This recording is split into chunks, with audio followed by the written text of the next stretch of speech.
Welcome to Listen In with Ben Crispin, WUSC's best and only interview radio show, all live on 90.5. We talk to the musicians you want to hear from, the ones left of the dial and right in your ear. I'm here with Zach Johnston, known better by his artist name, Sonntag. He's known for his 2018 album, Songs for Little John, of which the feature song Little Palm Tree has reached nearly 1.5 million streams on Spotify. Sonntag, would you like to introduce yourself to our listeners before we get into the questions? Hello, everybody. I am Sonntag. I am a toad and a spy. That's definitely a unique introduction. I haven't heard that one before. Do you want to elaborate on that before I get into it? Toad and spy? I can't go into it. Got it. Just drop it and leave it there. So I want to talk a little bit about your past as a musician before I get into your discography, because I always think it's really cool to hear about some of the other projects artists have done, that evidence their current things right now. So I'd love to talk about your past as a musician. I know you were involved in a band called Fox, I believe, Phox, but I don't know much else. So could you tell me about your experiences there, maybe anything else you were involved in, and how it got to your career as Sonntag? So yeah, Fox was a band that I joined when I was about 25, and I kind of had played in bands in high school and stuff, and I thought I was fully done with music. I had been pursuing filmmaking, and then it was a bunch of friends from the same small town in Wisconsin. They formed a band. I was living in Berkeley, California at the time, and for whatever reason I decided to move back home because I was sort of in between. I was having a quarter life crisis and didn't really know what to do with my life. And so I moved back to Wisconsin just to get my bearings. And while I was visiting my friends who all lived together in this house and had formed a band, they coaxed me into joining it. And then that was within 3 months, we were, signed and touring and all these things. So it happened really fast and it was a really big surprise to me because like I said, I had no plans to be a musician. In that way, at least at that point. So that just was 3 years of my life, touring, making a record, making videos for the band and all that stuff. That's amazing. That's so fast. Where did you end up touring with Fox? We toured mostly in the US and Europe. We did a little bit in New Zealand, and Canada. Wow. I think that's pretty much it. It was weird to get my childhood dream much later in life than I expected, and also just to get it at all when I had sort of already given up on it. Yeah, that's wild. That's so interesting. Yeah, do you have any stories from Fox, like any really cool moments that you really appreciate in that band? I guess my favorite moment was playing on Conan. That's notable. That's really cool. Yeah, because our friend Michael, who was just touring with us for fun, he looked like Conan. And so he got to take a picture at the desk and fulfill his dream. Oh, I thought you were going to say that's the reason you got on Conan. Like, Conan was like, yeah, that'll work. Yeah. No, they got that. And then playing, what's funny is we played Coachella at noon to a crowd of 200. That was maybe 500 by the end. That's super sick. That's really, really cool. The show felt really sad, but everything around the show was funny, waiting for a golf cart, because you use golf carts backstage to get around. I was waiting in line behind Tyler, the Creator, Action Bronson, and Eric Andre were in front of me waiting for go-karts, and I was just like, where am I? That is insane. I shouldn't be here. It was spooky. Wait. Yeah, so why was the show sad? Why would you say that? Oh, just because, it's not sad, just it wasn't like when you say Coachella, you picture these packed out fields with people, and ours basically felt like any other small show. But it was which is fine, but, it wasn't at night. It was like you could still see people setting up the stages while we played. But it was I don't regret it. I mean, it was fun. I didn't really know what Coachella was until we were gonna play it, because I grew up in the Midwest, Mhm. And like, I wasn't really a music festival person, so I didn't really understand how big Coachella was until they said, you're going to play Coachella. And then I was like, what is this? And I'm like, oh, this is a big deal. Oh, it's like a real big deal. Yeah, no, it's Yeah. like one of the bigger deals actually. So you're not a big music festival guy then? No, I don't really like live music much either. I don't really go to shows. So you really don't like live music, and you're in a band that plays live music? Yeah. What was that like? Well, it's not like I don't like it. I just like, it wasn't a part of my routine in my life to go to shows. I kind of have to be dragged to them, but once I go, I'm happy to be there. It's really funny that that it panned out like that. I love live music. I think it's so much fun. It feels like this. It feels like a really genuine interaction where you see that, the sound that you've been listening to in your headphones is actually like a real person with like friends, and they're funny, and it humanizes the music, I think. And if you get the chance, you should do it because you're a really cool human. So I think people would be that. I think I love the way you think of it, and I'm going to adopt that now. for sure. Yeah, you can just like name drop me, be like talking to your friends. They'll be like, yeah, I'm talking to Ben Crispin. He's a host at WUSC. And they'll be like, oh my God, yeah, for sure. Like, I love that guy. Yeah.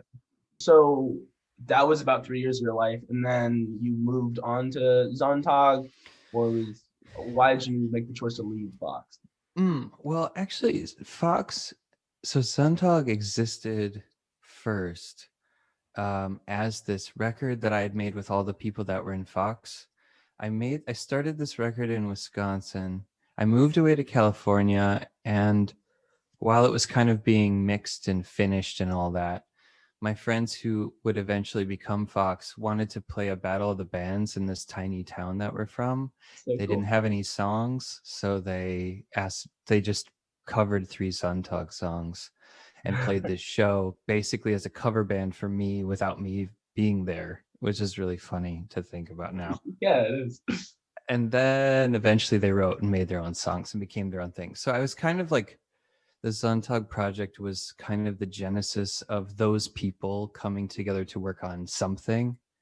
And then after Fox was over, and during Fox, I was kind of poking around with the idea of writing songs for Little John. So I was like slowly writing it throughout the entire course of Fox. And then when Fox ended, I had the time and space to do it. So yeah, Fox ended. I remained in Madison, Wisconsin, where we were based out of, for about a year. And then I moved to LA 4 years ago now. And that's where I've been making music since.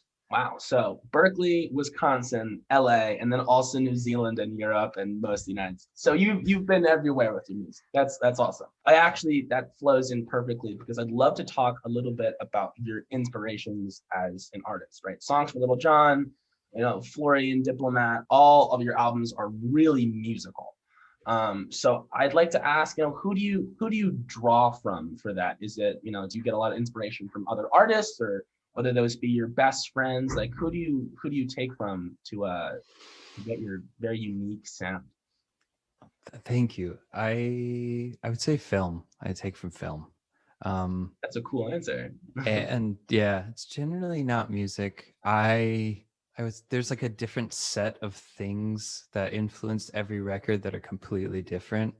So like, I don't know that I have any like blanket inspirations that influence the whole project. I would say, although I haven't been listening to him as much lately, Sufjan Stevens was always a big influence for me, just because of how he was able to bridge a sort of composer approach with a songwriting approach, and neither one of them felt compromised. He found a way to do both very well, and I always admired the scope of his work, how he could be talking about something really personal, but it also felt really big. And so he was like an archetype for me. For sure. He does a great job of balancing both of those things, for sure. Yes.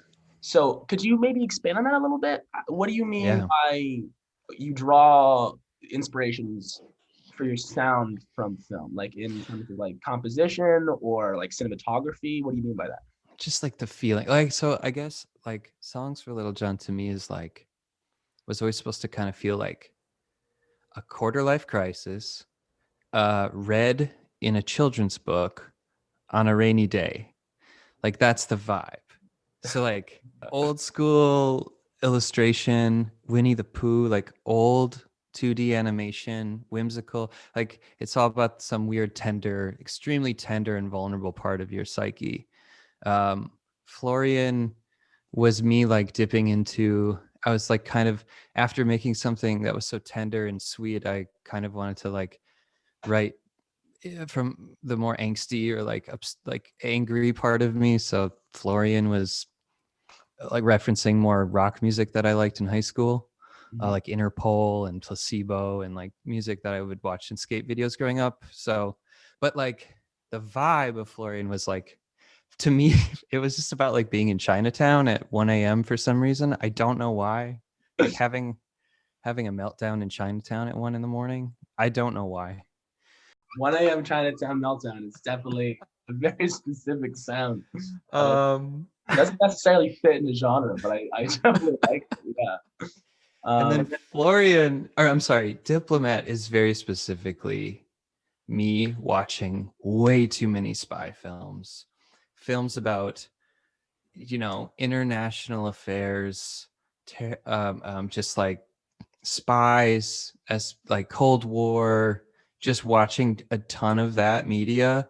And so like the thing that led me through Diplomat was mystery, just mystery on mystery on mystery. And so those, and just like the chic mystery was the thing that led me through those. That's super cool to me because I've talked to other artists about their sound specifically and what they think about their music. And it's never what maybe the listener exactly thinks, because when you listen to a song, you listen to an album, it goes into a playlist and you associate that with a mood or a time of day or a feeling, like a very specific feeling. And I think it's incredibly interesting that your music, as you define it, are just like super detailed, very specific things. But I can fully empathize and feel that when I'm listening to your music, because, you know, as you describe that, like 100% for sure, like I can definitely hear that reverberated and reflected in some of the albums that you're doing. So that's a really interesting perspective. I really like the specificity of those sounds. Thank you. Can you walk through what maybe the process is like for you to make some of those albums, whether it be, you know, just one, or if there's a blanket approach you take to it? It sounds like it's kind of interesting if you rip from film. So what is the process like, you know, to make an album for Sonntag? Well, it's basically the same every time, in some sense, that in the sense that it's always just me and some friend of mine in a bedroom somewhere with no money doing it, with like a mic. There's no, you know, it's a low budget affair, which is fun, because it becomes more about the decisions you make than like what you have, because I don't have anything. Like people always ask me what gear I have, and I'm like, I have a guitar and a laptop. But yeah. Okay, so I guess it's the thing that's been, so there's that. I write a song that I think could stand on its own two legs with like just being played and sang. Like I really don't want the arrangement, at least traditionally, to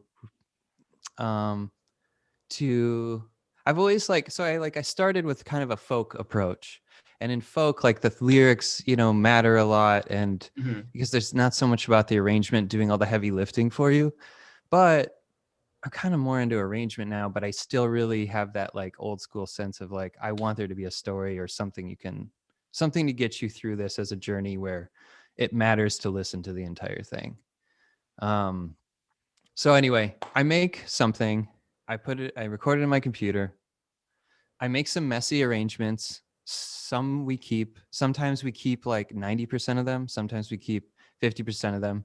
And then I get all my friends who are actually gifted at music to interpret, replay. You know, they say like, oh, I see what you did with this really poorly played saxophone thing you did with your computer. Let me play that correctly for you now and like make it better. And then they do. And, you know, so I am completely elevated by collaborators. I'm not a one-man show in any sense. I was snooping around on your YouTube page trying to get some, research about you for the interview, and I came across, I think it was like it seemed like a home movie that you had made for like a behind the scenes of one of your albums, and it very much felt like it was a very collaborative process between you and all your friends. So it looks really, really fun. It is. It's like I think I like the process more than I care about like release day. That's really cool. That's more it's like a party we throw every year, to do this thing and get together and make something that's a little bit naughtier than everyone else's projects. It's basically just like friends in a room in my bedroom. I mean, I made Diplomat in my bedroom. A lot of other people are like, oh, I have a very specific process. Like, I try to inspire myself, and I just love that, you just being honest, like, yeah, just me and my friends hanging out in my room. Yeah, it feels good. It's more just like if I have any process, just like finding images that just scoring images that I love, like making just a feeling that's so potent. Just making an escape is my whole vibe. So figuring out what that escape is the hard part. But once I got that, then we're off to the races. Okay, so that's actually kind of perfect, because you've been hinting a lot about film and your inspirations here, and how you kind of conduct the music making process. But recently you just released the soundtrack to the movie Old Boys Apples, and I was looking on your Instagram, and you would announce that you're helping make the soundtrack for Oni, which is a new animated Netflix series coming out. So it seems as though you are kind of tending more into scoring film and TV. Can you talk a little bit about that? The balance between Sonntag and, maybe scoring movies instead of taking inspiration from them? Yeah, absolutely. I should say, I didn't say this earlier, that I set out to be a filmmaker a long time ago. And I actually do make films on the regular for friends, but I don't really show or talk about it much. But the music making is a substitute for filmmaking for me. It's like the money I don't have to make these big elaborate films. It's so much easier to just like in my room create that movie with sound rather than like rent the camera, get the crew, I don't want to ask permission from people to do things. I can't stand having to ask for permission. So anyway, I think that's why the film scoring stuff feels so natural, because it's both things, and it's still not directing, but it's a little bit closer. But to answer your question, I've been doing the score stuff for about as long as I've been doing Sonntag. Actually, I've scored all of the films for this one studio in Berkeley called Tonko House, the people that are making the Netflix film. With my friend Mateo, he used to be in Fox with me. So he's kind of my Sonntag buddy, and also we're score partners. So I want to absolutely do as much score as I can. I feel like every time I do a new score and it challenges my ideas about composition, it also blows open a new zone for what I can do with the Sonntag project. Right now we're making this film about Japanese gods and using a lot of taiko drums and flutes and stuff. And it's just, I'm learning so much about Japanese composition, and to be able to see what that'll maybe do to my songwriting is exciting. So I love to do both of them in tandem and like let them feed into each other. Sometimes rejected Sonntag songs become themes for the films I'm scoring to. That's very they have. So in fact, Oni has a Sonntag song in it that I just ditched. So you have inspirations for your music from film, but sometimes the films that you're working on get inspiration from the music that you do. Yeah. Yeah. That's super. So it's a big old cycle. That's sick. It's a big cycle. It's all one thing to me now. So okay, then I'd like to talk a little bit more about you with film, because this is incredibly interesting. I didn't know about this. So you have a very specific, unique sound. What type of movies or maybe direction would you want to take your filmmaking? Because you said you don't really release stuff, you just do them for your friends. Can I ask about what type of vibes or specific visuals those have?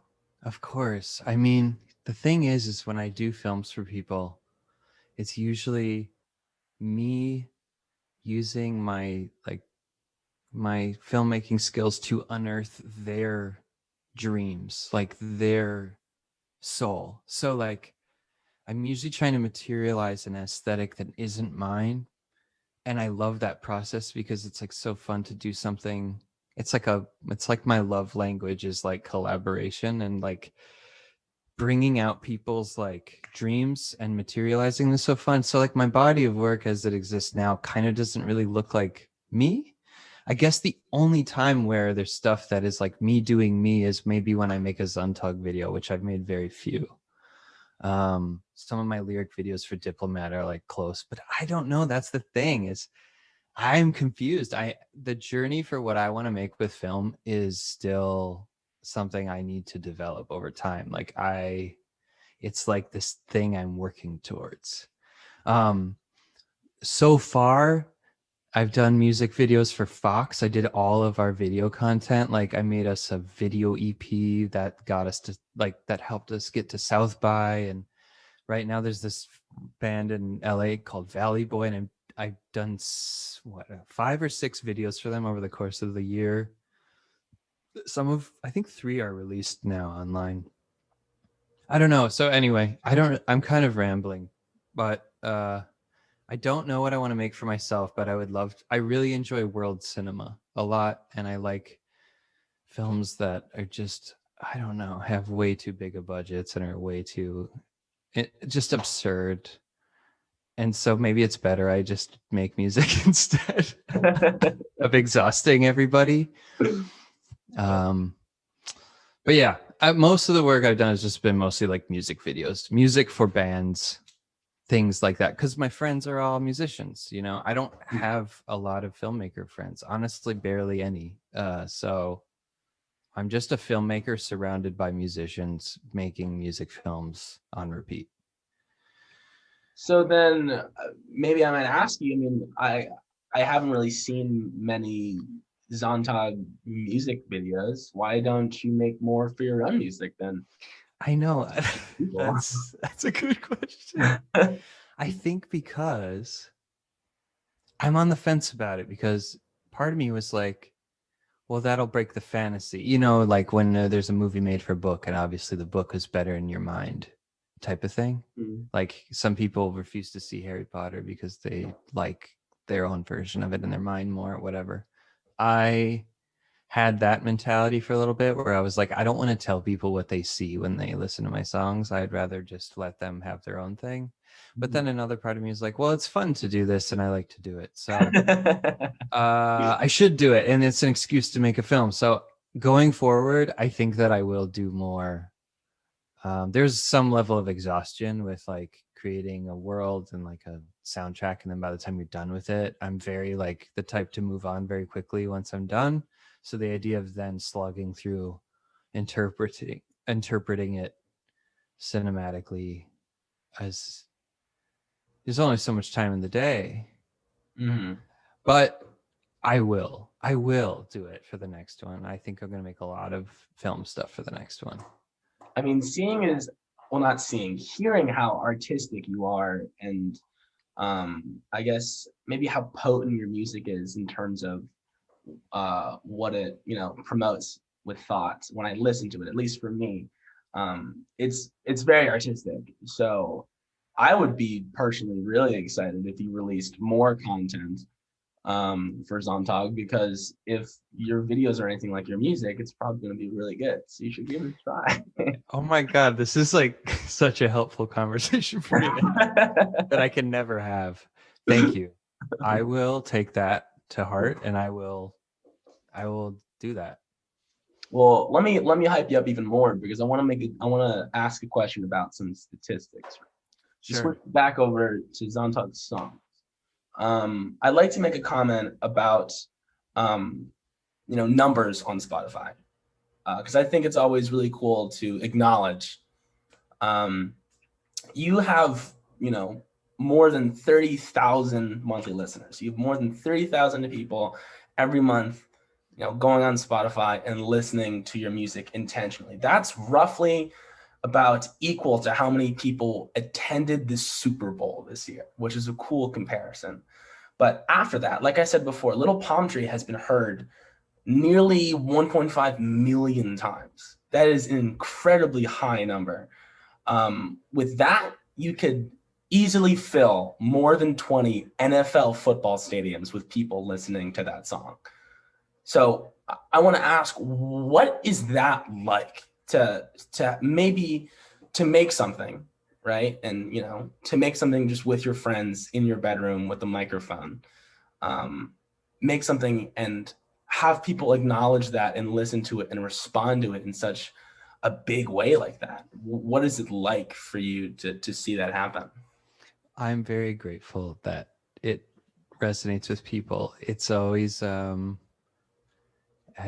like, I still am like, why that one? But I'm happy about it that there's anyone that people want to do that with. So I mean, it was like literally one of the last songs that was put on that record at the last second. I wrote it in like a day.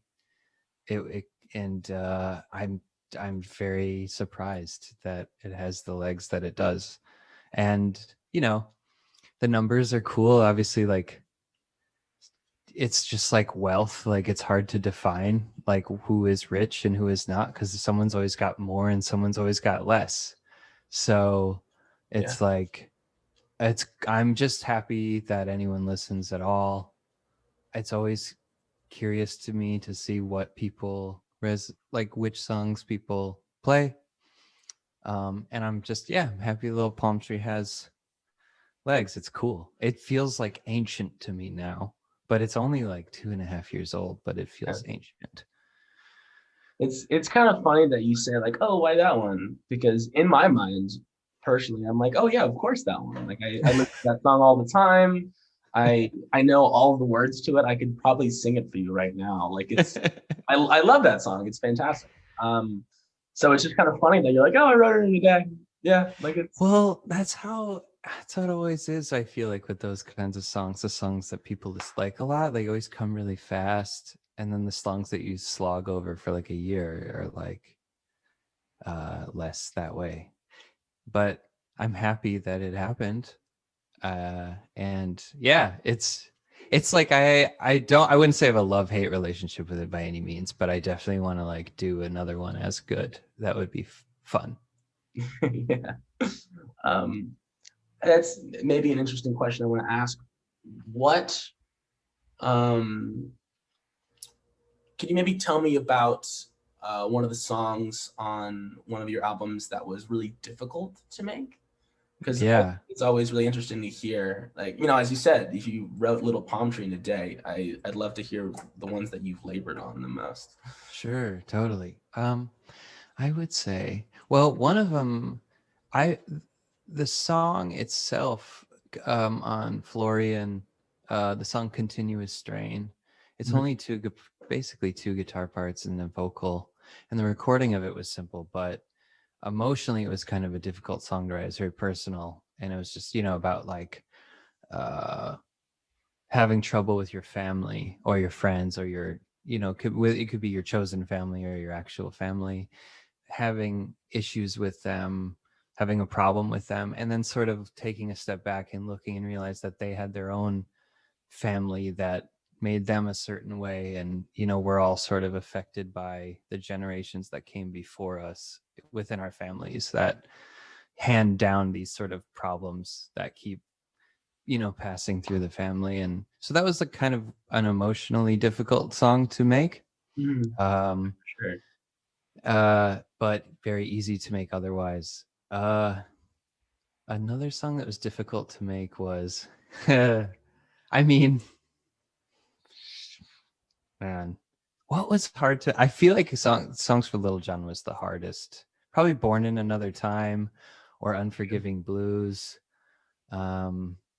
Just because I didn't really know what I was doing back then, but I had really lofty ideas, but I didn't have a lot of compositional knowledge at that point. So I was just like, I want it to be like this, and no idea how to make it happen. Now I feel like songs just come, the gap between what I want to happen and what does happen is getting smaller and shorter with time, which is cool. But I hope I don't like, I hope to challenge myself and continue to make, now I want to surprise myself more and just make stuff that I didn't expect to make or something. Yeah, that's really cool. But it's also good to hear that, the gap is shortening. That, it just means you're getting more skilled and more experience. That's always really, really cool to hear that. I hope so. I like to ask this question maybe as more of a closing statement for the interview, because we've hit about a half an hour here, so I don't want to take up too much of your time. But I always think this one is the most interesting because it's the most open-ended of all the questions. But in your experience as a musician, which has been pretty long, right? You've been to a lot of places, you've done a lot of things, you dip into film, you do sound as well. Of all your time and experience as a musician, can you tell me just a story? Just a story from your time as a musician, whether it be happy or really sad or something you learned or just a funny anecdote. Just could you tell me a story about you being a musician? Yes, sure. My God. Okay, my brain is like settling on Fox touring years. I just think like when you're on tour, so many absurd things happen. Mm-hmm. See, like I personally, I'm not a musician, so I've never toured in like New Zealand with a bunch of my friends in a band. So what do you mean by absurd things? Like what happens on tour? It's just like, I'm just trying to picture like, okay, here's something that kind of also connects film. Mm-hmm. We were playing on St. Patrick's Day in New Orleans in the French Quarter, a very small venue. We were opening up for Angel Olsen. We were eating at a cafe and we got a call or an email from a filmmaker named John Cameron Mitchell, who made Hedwig and the Angry Inch and Short Bus and some other films that I watched in college and just they were shaped me. And he got an email just saying he was a fan of our band, and when we came to New York, would we have dinner with him, and maybe he could come to our show. And I just flipped out. No one in my band at that time knew who he was, but I was the film geek, so I was like going crazy. And then we went to New York, had dinner with him. We talked about the film I had made. He brought another filmmaker, and it was just kind of a surreal moment because I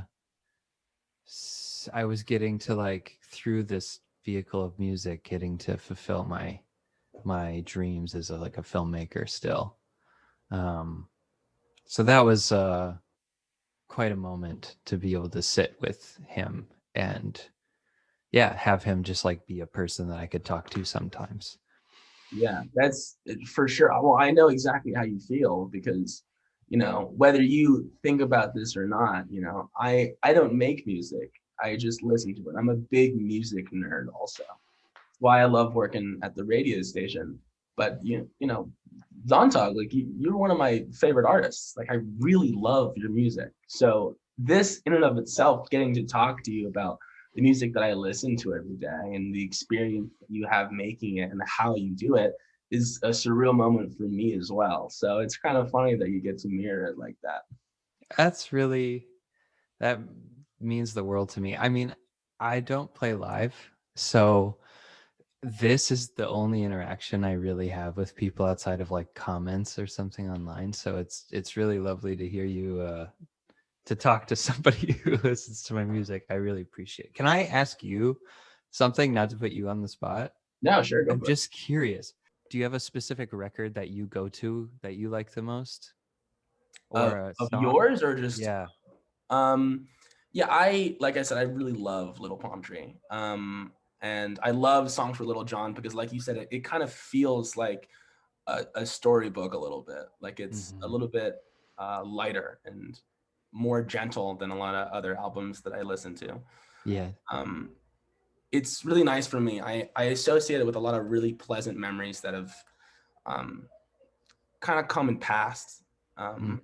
I associate Little Palm Tree with a time in my life where I was really, really happy. And I'm happy now. It's just a different type of it. So it's, I associate Little Palm Tree with, driving around California as the sun is setting with a person that I used to love. And I think that's really powerful. And, like you said earlier in the interview, it's a very specific type of thing. But I love it. So wow. Thank you for sharing that with me. That's so cool. Were you in California ever? I was, yeah. That's where I used to visit my girlfriend. Got you. Same. The ghosts are everywhere. Yeah. Oh, cool. Yeah, but that's pretty much all I have for you today. How did I do? You did fantastic. You did. Okay. Do you want to say anything else right now? Say to the viewers at home or listeners at home, you work on anything, you have any other projects, any shout outs you want to make just as we end up here? Sure. Let's see. I'm going to try to leave. I don't get to speak in public much, so I'm going to leave some nonsense in my wake, please, if I may. Shout out to Mafia Inc. Records. Shout out to Al Cool. Shout out to Pepper. Look out for Diplomat Part 2 coming out 2021, Kingdom of Letters. 1 record a year for the rest of my life. Here we go. Thank you for listening. That's perfect. I love it. Fantastic. And if you haven't listened to Sonntag, I'm sure people are curious, where can they listen to your music? Spotify. Yeah, go check out Sonntag. He's an amazing artist. I love your music. I brag to all my friends about this interview, and they're like, "Who's that?" And I'm like, "Listen, please." But since that's all I got, you've been tuned in to Listen In with Ben Crispin, WUSC's best and only interview radio show, all live on 90.5. We talk to the musicians you want to hear from, the ones left the dial and right in your ear. I've been here with Zach Johnston, better known by his artist name, Sonntag. Please blow him up. And thank you for listening. We'll see you next Wednesday from 1 to 2 for your late Wednesday lunch hour on WUSC 90.5 and HD-1 Columbia.